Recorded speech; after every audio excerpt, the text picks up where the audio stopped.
Hello guys, welcome back to my channel Ganpati Bappa Morya. कशा आहात सगळेजण? तर पुन्हा एकदा तुमचं स्वागत आहे नम्रताच लाईफमध्ये. ॲक्च्युली आज विचार होता जरा बाहेर जायचा, म्हणजे काम पण होतं आणि जरा बाहेर फिरून पण आलो असतो, कारण की पूर्ण वीक ना काही काम असतं आणि रेग्युलर रुटीन आपलं चालू असतं, त्यामुळे कुठे असं बाहेर जाताच येत नाही आणि ब्लॉग वगैरे शूट करता पण येत नाही. त्यामुळे विचार केला की आज जरा बाहेर जाऊन येऊया म्हणजे, आणि फिरून पण होईल आणि काम पण होऊन जाईल आणि ब्लॉग शूट तर करायचंच होतं तुमच्यासाठी आणि फोटोशूट पण चालू होतं. कसे आले आहेत फोटो. आणि मग आम्ही आलो आहोत स्टेशनला, आलो आहोत, ट्रेनची वाट बघत होतो. आणि माझी चालू होती ब्लॉगिंग वगैरे. नेहमीसारखी स्टेशनवर गर्दी एवढी नव्हती, म्हणजे आज जरा गर्दी नव्हती. आम्ही जरा दुपारून म्हणजे संध्याकाळ झाली होती, 4-4:30 नंतर 5 वाजता निघालो होतो आणि आम्हाला लोकल पण मिळाली. ट्रेनमध्ये बसलो वगैरे आम्ही आणि गर्दी पण नव्हती, सीट पण खाली होती आणि म्हणजे जस्ट आली होती आणि रिकामी होती, त्यामुळे छान वाटत होतं. खरं सांगू, लोकलचा प्रवास तसा खूप छान आहे, फक्त गर्दी नाही पाहिजे. गर्दी नसली का ट्रेनने जायला काय वेगळीच मज्जा असते.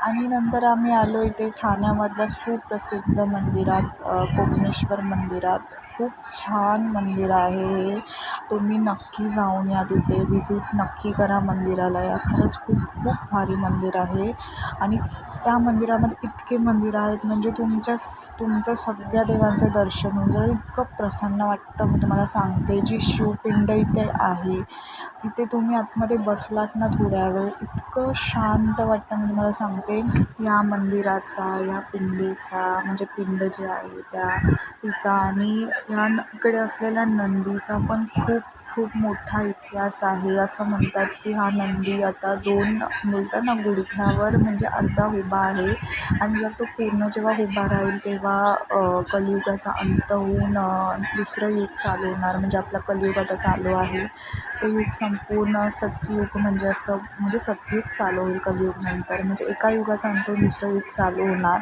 असं बोलतात.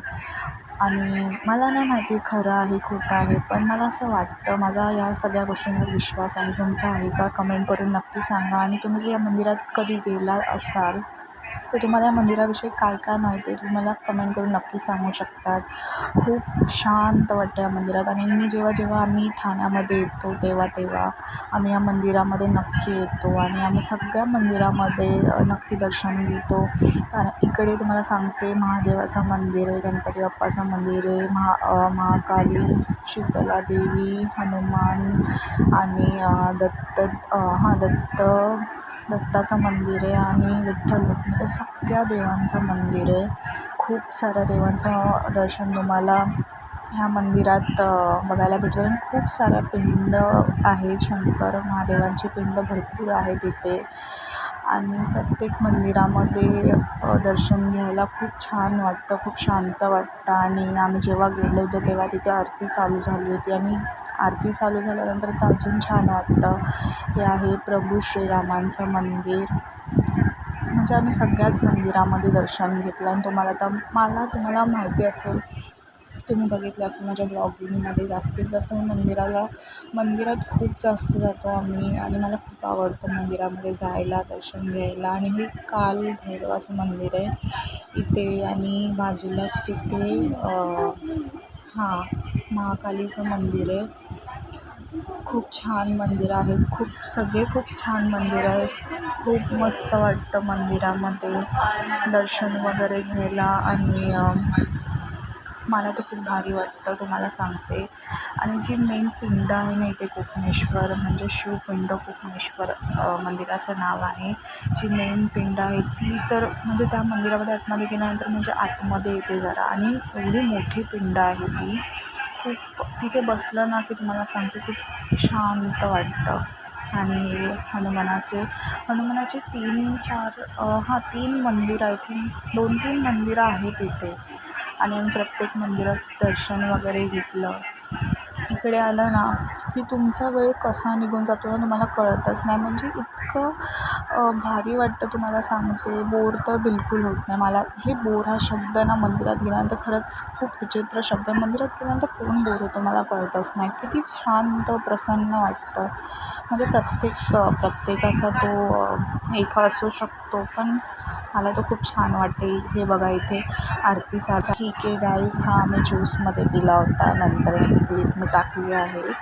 तर आजचा व्हिडिओ कसा वाटला तुम्हाला? एक जरा जास्त मोठा नाही केला मी, जरा छोटाच ठेवला. जर आजचा व्हिडिओ आवडला असेल तर लाईक, शेअर, सबस्क्राईब करा आणि कमेंट करून मला नक्कीच सांगा की आजचा व्हिडिओ तुम्हाला कसा वाटला.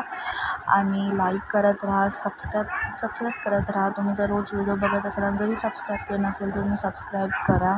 आणि जर तुम्ही या मंदिरात गेला नसाल तर नक्की या मंदिराला व्हिजिट करा. कोपनेश्वर मंदिर, Thane. Bye guys, bye bye.